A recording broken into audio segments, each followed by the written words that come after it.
Olá, colega médica, tudo bem? Vamos falar hoje de líder e liderança. Você sabia que você precisa liderar, né? Independente de onde você esteja.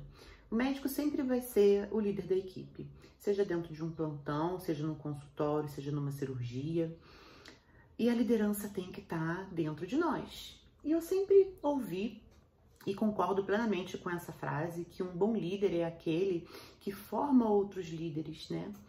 E é verdade, a gente precisa saber mostrar o caminho real para as pessoas que são os nossos liderados, mas que eles saibam tomar as decisões da maneira correta e sozinhas. E para isso você precisa direcionar. Onde é que eu quero chegar com tudo isso, né? Se você tem um consultório que já é seu e, sei lá, tem você e a sua secretária, por exemplo, essa equipe é um líder e um liderado, mas você precisa ser líder. Se você atende num consultório multifatorial, por exemplo, que tem múltiplos atendimentos e exames e 30 recepcionistas, não é diferente. Você também é um líder, mesmo que seja no seu dia, mesmo que seja voltado para a sua agenda, para os seus pacientes, mas você precisa se mostrar líder e ter liderança em cima dessas pessoas que estão ali te ajudando, te auxiliando no atendimento, né? E como a gente pode fazer para ser um bom líder, para que tenha um resultado muito eficaz, sem que você seja arrogante? Vou dar para você algumas dicas hoje que podem te ajudar bastante nesse sentido. Primeira coisa, gente, é a gente entender que aquela pessoa que está sendo nosso liderado naquele momento, ele não tem que saber aquilo que a gente sabe, né? Eu comentei isso esses dias com meu esposo, inclusive, eu tenho uma pessoa nova me ajudando e eu, sabe, de uma forma inconsciente, esperava que ela soubesse as coisas mais simples, assim como a minha outra funcionária já sabia, né? Mas as pessoas não nascem sabendo e ela nunca trabalhou com isso. Então, se eu não passar para ela os passos de tudo que eu quero, da maneira como eu quero, não tem como ela saber. Então, como eu vou exigir de alguém que não sabe o que tem que ser feito? Entende?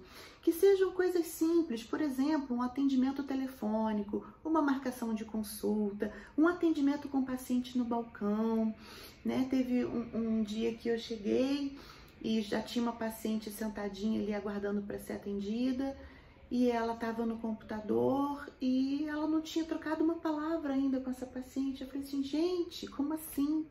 Mas na verdade, eu fui culpada porque eu não direcionei a ela, não ensinei a ela como eu gostaria, né? Então, essa é a primeira coisa.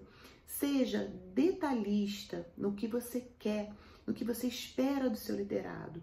Se você quer uma marcação de agenda, por exemplo, a cada 30 minutos, se você não quer encaixes, se você não gosta que o paciente atrase, você quer que essa recepcionista avise para o paciente para chegar 10, 15 minutos mais cedo, enfim, seja o que for, deixe muito bem detalhado o que você quer exigir dessa pessoa, para que você possa exigir.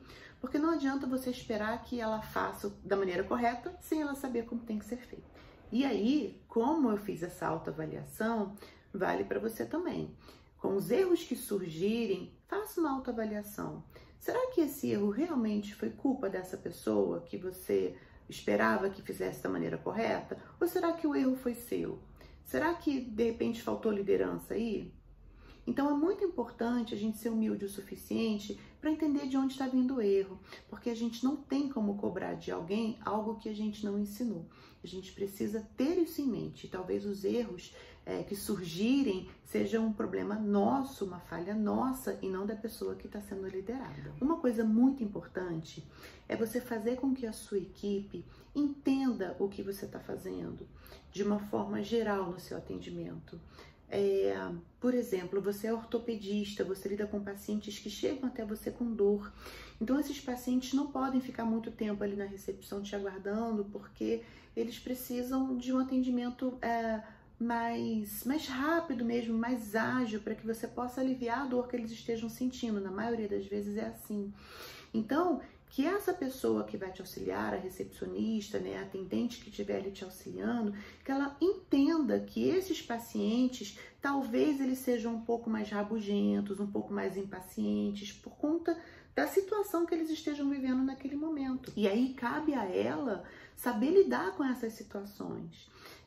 Da mesma forma, por exemplo, um consultório pediátrico, né, em que a mãe muitas vezes não consegue mesmo controlar a criança que está ali, essa recepcionista, essa atendente, ela precisa saber que ela vai lidar com crianças, que ela não pode ficar mal-humorada, que ela não pode ser ríspida com os pais ou com o cuidador que vai estar levando essa criança ao atendimento, que pode ser que tenha um atraso, porque vai depender do seu atendimento lá dentro. Então é importante você passar tudo isso para quem estiver te auxiliando, para que ele possa fazer parte do seu plano, parte do seu projeto. E com isso, dividindo essa tarefa, né, dividindo esse encargo, ela vai entender melhor como realizar a função dela. Outra coisa muito importante é você definir qual é o nível de autonomia que essa pessoa pode ter em relação a determinado segmento. Por exemplo, uma marcação ou uma desmarcação de consulta, ou de repente algum tipo de procedimento que ela queira encaixar, enfim. Tudo isso é importante ser combinado, gente, porque de nada adianta a gente querer ter uma cobrança muito grande, muito assídua, se a gente não está fornecendo substrato suficiente para que essa pessoa possa atingir o objetivo que a gente quer.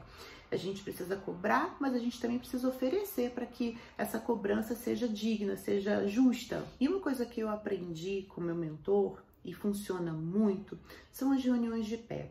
O que são essas pequenas reuniões, né? São reuniões de pé mesmo, que você junta ali com quem você precisa, seja recepcionista, atendente, auxiliar técnica, ajudante, por 2, 3, 5 minutos, só para poder trocar algumas informações que sejam mais pertinentes, colocar ali alguma coisa atual e pronto. Mas que isso seja algo frequente. Porque na maioria das vezes que a gente vai delegar alguma função, a gente esquece, a gente delarga essa função, acaba não chegando mais perto dela.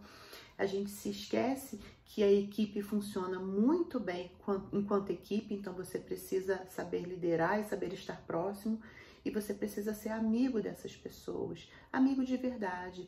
Uma equipe, para que ela funcione bem, você precisa ter companheirismo. Então, que você possa exigir isso da pessoa que está do outro lado, mas que você também possa ser companheiro delas. Então, seja justo, principalmente nas suas cobranças.